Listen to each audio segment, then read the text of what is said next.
After the Boston bombing, much of the speculation and stereotyping around Islam and American Muslims has been directed towards Catherine Russell, the American widow of the now deceased Tamerlan Tsarnaev.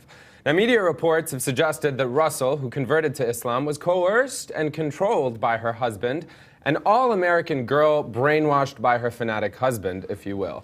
Now, these misconceptions about Muslim women in America aren't unique to Russell. American women who convert to Islam are often similarly misjudged and misunderstood, and the scrutiny has only heightened following the bombings. Some of those women are now here with us to share their decisions and experiences firsthand. And there are so many Muslim women who, if we're just restricting our comments to dress, do not choose to wear the hijab.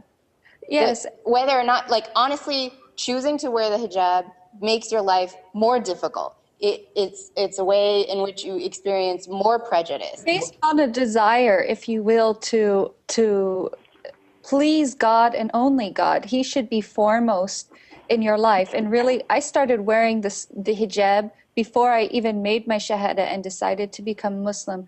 For me, I come from a background where unfortunately I was abused early on in my life. And for me, the hijab was a way, it gave me my self-confidence back. It gave me my self-worth back. I felt like this big weight had been lifted off of my shoulders, and all of a sudden I felt like I was being seen through new eyes by people. I had so much more respect from people. The difference that it makes on how you're treated. People look at you and they see you as a person, right? And not as, you know, a woman who's on a commercial trying to sell a car dressed in skimpy clothing. But I actually think that people look at me and they see a stereotype. Like, I still feel that people look at me and they see my scarf and they make certain assumptions about me that are just as inconvenient as if I didn't wear it. I don't feel like my authentic self is more seen. I was raised in the Congregationalist tradition, Ahmed, which is a pretty liberal Protestant tradition, maybe like one step to the right of Unitarianism. So I wasn't raised in a very Trinitarian church to begin with.